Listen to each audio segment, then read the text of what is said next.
تقلید کرنے کے لیے ہمیں اتنا فورس کیوں کیا جاتا ہے؟ جب قرآن و حدیث موجود ہے تو ہم ڈائریکٹ قرآن و حدیث پر عمل کیوں نہیں کرتے؟ تقلید یہ ہر اس شخص کے لیے ضروری ہوتی ہے کہ جو درجہ اجتہاد تک نہ پہنچا ہو، یعنی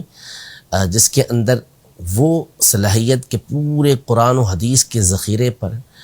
اس کی نظر ہو، اسے معلوم ہو کہ کون سی آیات یہ ناسخ ہیں، کون سی منسوخ ہیں، قرآن پاک کا عام کیا ہوتا ہے، قرآن پاک کا خاص کیا ہوتا ہے، کس کے ذریعے سے کسی چیز کا حکم واجب ثابت ہوتا ہے، کس دلیل کے ذریعے کسی آیت سے حکم جو ثابت ہو رہا ہوتا ہے وہ مستحب ہو رہا ہوتا ہے، پھر احادیث طیبہ اس کی نظر میں ہو، اسے معلوم ہو کہ یہ جو آپس میں احادیث بعض اوقات ہمیں متعارض یا ٹکراتی ہوئی نظر آتی ہیں تو ان کا آپس میں معنی کیا ہے، ان تمام چیزوں کی طرف اس کی نظر ہونا، اور پھر ایسی صلاحیت اس کے اندر ہونا کہ وہ ان کے معنی کو جان بھی سکے، فیصلہ بھی کر سکے کہ کون سی راجح ہے، کون سی مرجوح ہے۔ یہ میں آپ کو الفاظ بول رہا ہوں، یہ الفاظ بھی بہت سو کے لیے بڑے مشکل الفاظ ہوں گے۔ صلاحیتیں جس کے اندر ہوتی ہیں، درجہ اجتہاد تک جو پہنچتا ہے، اس کے لیے حکم یہ ہوتا ہے کہ وہ براہ راست قرآن و سنت سے احکام کو نکالے گا اور اس پر عمل کرے گا۔ باقی اس کے علاوہ جو افراد ہوتے ہیں ان کے لیے قرآن و سنت کے اندر یہ حکم موجود ہے کہ فَاسْأَلُوا أَهْلَ الذِّكْرِ إِن كُنتُمْ لَا تَعْلَمُونَ،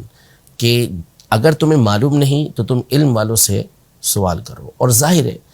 ہر منصف مزاج شخص، ہر عقل سلیم رکھنے والا شخص اس بات کو بخوبی جانتا ہے۔ عام طور پہ لوگ وہی ہوتے ہیں کہ جن کے اندر یہ صلاحیت موجود نہیں ہوتی۔ ایک بہت بڑی تعداد ہے جو نماز ادا کرتی ہے اور اپنے آپ کو تقلید سے آزاد بھی مانتی ہے، لیکن آپ اگر ان سے اس بات کا سوال کر لیں کہ آپ جو نماز ادا کر رہے ہیں تو کیا نماز کے ہر رکن کی ادائیگی پر احادیث طیبہ سے، قرآن سے دلیل آپ کو معلوم ہے، اور کیا آپ کو یہ معلوم ہے کہ آپ کی اس دلیل کے مقابلے میں کوئی دوسری دلیل موجود ہے یا نہیں؟ اگر ہے تو آپ کی دلیل کس بنیاد پر اس دوسری دلیل سے اعلیٰ ہے، اس سے بڑھ کر ہے، دوسری دلیل کے اوپر عمل کیوں نہیں ہو سکتا؟ تو ظاہر ہے کہ ایک عام شخص اس بات کا فیصلہ نہیں کر سکے گا۔ تو ائمہ مجتہدین زمانہ صحابہ کرام علیہم الرضوان سے یہ سلسلہ چلتا ہوا آ رہا ہے کہ جن علماء کے اندر، جن صحابہ کرام علیہم الرضوان کے اندر، جن تابعین کے اندر، جن تبع تابعین کے اندر یہ صلاحیتیں ہوتی تھیں کہ وہ قرآن و سنت کی روشنی میں احکام کو بیان کرتے،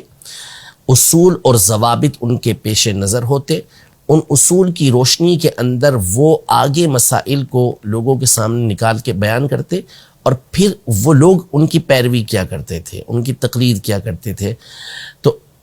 وہ حقیقی طور پر قرآن و سنت ہی پر عمل کرنے والے ہوتے تھے، البتہ ان ائمہ نے ان کے سامنے وہ مسائل کھول کر رکھ دیے، آسان کر کے رکھ دیے، اس لیے ان کی تقلید کی جاتی تھی، ان کی بات کو مانا جاتا تھا۔ لیکن حقیقی اعتبار سے جو بات مانی جا رہی تھی وہ اس لیے نہیں کہ یہ ایک امام ہے اس لیے ان کی بات کو مانا جا رہا ہے، بلکہ اس لیے کہ انہوں نے قرآن و سنت کی روشنی میں جو ہمارے مسائل ہیں ان کا حل ہمارے سامنے رکھا ہے، اس پر ہم عمل کر رہے ہیں۔